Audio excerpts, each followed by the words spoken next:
Okay, we're here at Workshop Jiu-Jitsu and Muay Thai, Lower Manhattan, Mateusz Szyszynski and Joseph Chen.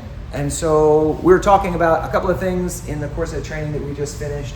Mateusz is going to talk a little bit about his interface between leg locks, which you're known for, your mastery of leg locks and straight ankle lock in particular, and Berimbolos, which, you know, they're both lower body attacks of sorts, but they're kind of coming together now in a different way. So you want to talk to us a little bit about what you're doing? Yeah, so I think it is a good way to approach the La Riva is to understand that from the La Riva I can do face roll on or I can invert. I think most people do only inversions, they're not using face rolls too much. So if I'm here and I'm able to unbarrel Joseph and he is moving away from me, let's say he dropped to his hip, and right now if I just try to spin, I feel like I'm losing everything and I can just spin and get kick out.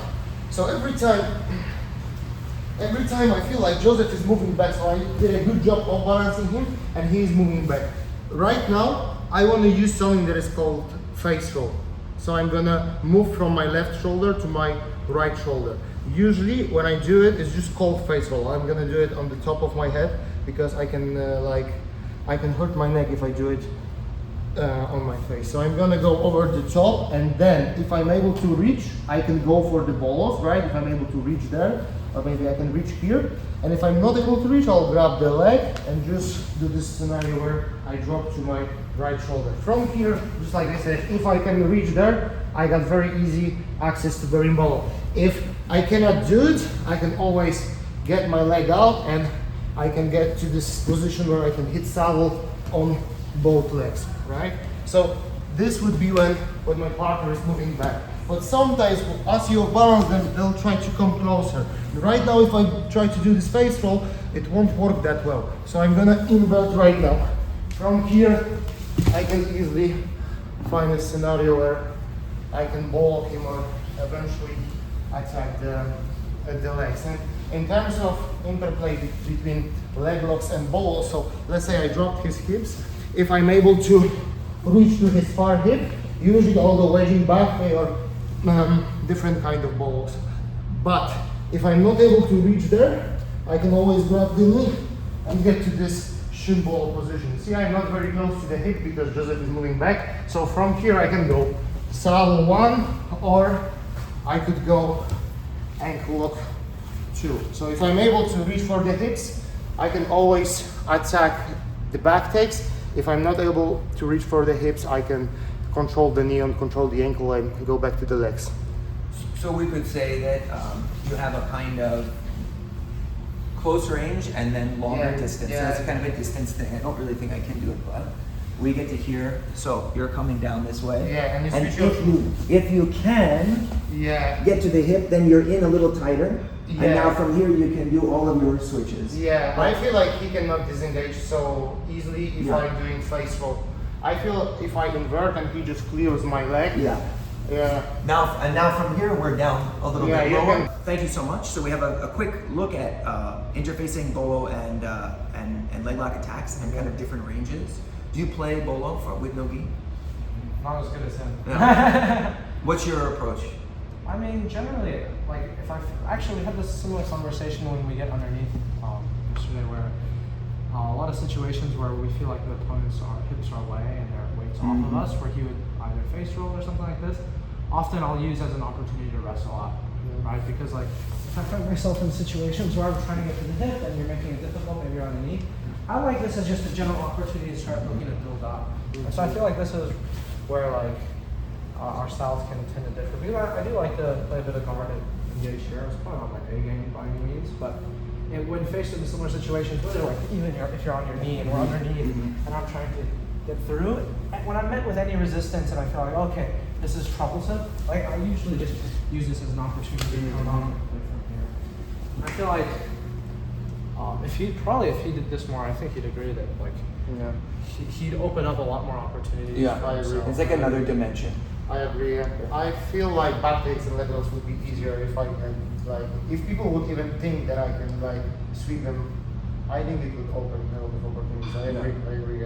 But I feel like also his skill set has led to him, like, or him not necessarily doing this has led to him to get a greater depth of understanding of the positions he plays and Yeah. the games he plays. Because if I was him and I was like, okay, I'm just gonna sweep, I'm not going to like get to the understanding that he has of and the nuance of these different positions where he's kind of just focusing on this, so it gets really refined and really nuanced. Where I think it's again, it's like I guess he's focused more on like when he's done this more on like skill development and depth of understanding.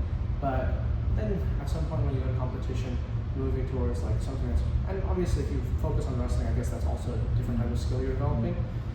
But it's just interesting thinking about the efficacy, efficiency kind of. Yeah. I agree, but yeah, when you do stuff like this, you get to a point where like, if you keep try to chase like improvement there, it's not going to be that fast. And if I can like switch to sweeping people from the left, I'll probably improve very fast at the beginning, you know.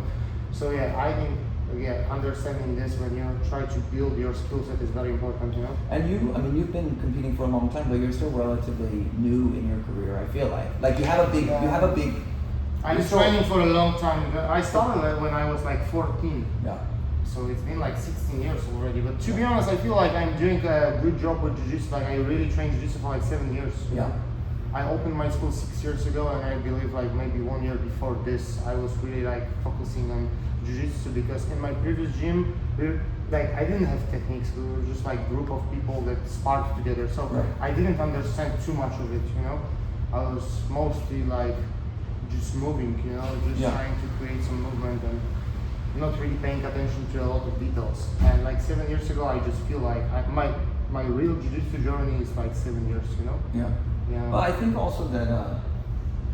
You know, there are many ways that like I'm coming from a small city in Poland, you know. So for me, probably Joseph faced the same problems.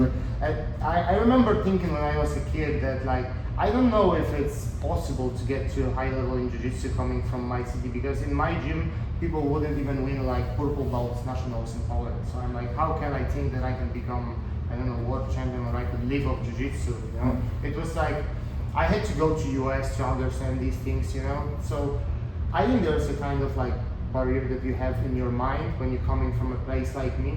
So yeah, hopefully nowadays, because like people in China got Joseph, people in Poland got me, Adam Wardzinski, it will change. You know, people have been training with us, people can see that it's possible.